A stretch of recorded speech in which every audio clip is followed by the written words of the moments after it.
আসসালামু আলাইকুম। উপস্থিত বক্তৃতা 21শে ফেব্রুয়ারি। প্রথমেই সালাম দিতে হবে, আসসালামু আলাইকুম। অন্যান্য ধর্মের হলে সেই অনুযায়ী। সংক্ষেপে নিজের পরিচয় দিতে হবে।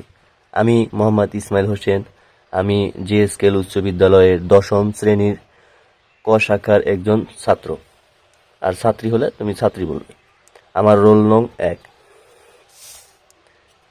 তারপর উপস্থিতি অনুসারে বলতে হবে প্রতিষ্ঠানের নাম, অর্থাৎ তুমি যে প্রতিষ্ঠানে এইটা দেবে, কম্পিটিশনটা দেবে, সেই কম্পিটিশনে যে প্রতিষ্ঠানের নাম লেখা হয়েছে সেই প্রতিষ্ঠানের নাম বলার পরে কর্তৃক আয়োজিত মহান শহীদ দিবস ও আন্তর্জাতিক মাতৃভাষা দিবস উপলক্ষে উপস্থিত বক্তৃতা প্রতিযোগিতা অনুষ্ঠানের সম্মানিত সভাপতি, প্রধান অতিথি, বিশেষ অতিথি, বিজ্ঞ বিচারক মণ্ডলী, প্রধান শিক্ষক, সহকারী শিক্ষকবৃন্দ ও ছাত্রছাত্রী ভাই বোনেরা, সবাইকে জানাচ্ছি শুভেচ্ছা ও আন্তরিক অভিনন্দন। তারপর অনুষ্ঠানের বিষয়বস্তু সাপেক্ষে বক্তব্য প্রদান করতে হবে। আজকের বক্তব্যের বিষয়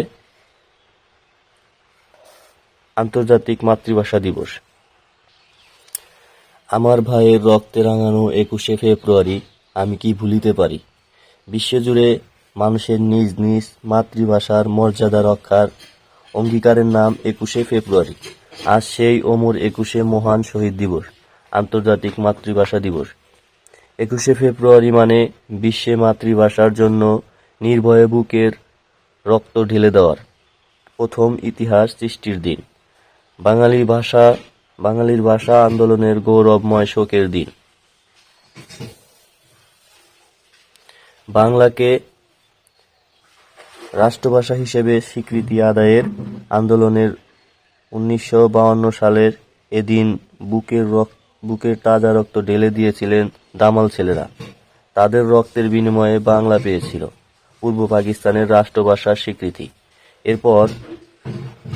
এরপর থেকে ভাষা শহীদ দিবস হিসেবে রাষ্ট্রীয়ভাবে পালিত হয়ে আসছে দিনটি।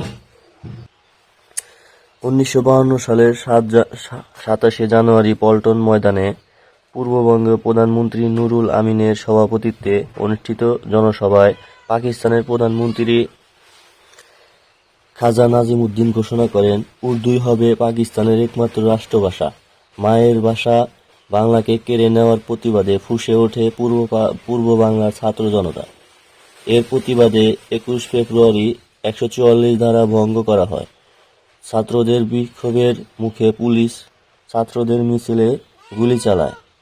এতে রফিক, সালাম, বরকত, জব্বার, শফিউর সহ নাম না জানা অনেকে শহীদ হন।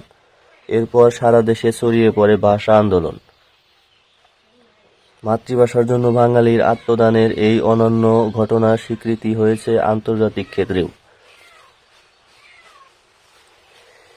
21শে ফেব্রুয়ারি পেয়েছে আন্তর্জাতিক মাতৃভাষা দিবসের স্বীকৃতি।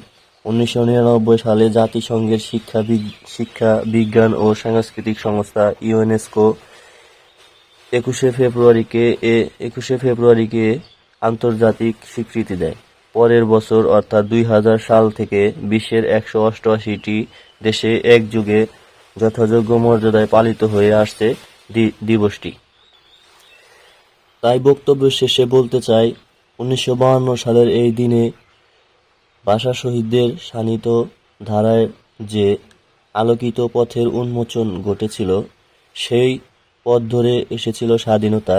তাই আজ লাখো বাঙালি সবটুকু আবেগ ঢেলে দিয়ে স্মরণ করছে 21শে ফেব্রুয়ারি। সবাইকে এতক্ষণ মনোযোগ সহকারে আমার বক্তব্য শোনার জন্য ধন্যবাদ জানাচ্ছি। আল্লাহ হাফেজ। বন্ধুরা, যারা তোমরা আমার চ্যানেলে নতুন রয়েছে অবশ্যই সাবস্ক্রাইব করে পাশে থাকবে, আর যারা অলরেডি সাবস্ক্রাইব করেছো তাদেরকে অনেক অনেক ধন্যবাদ।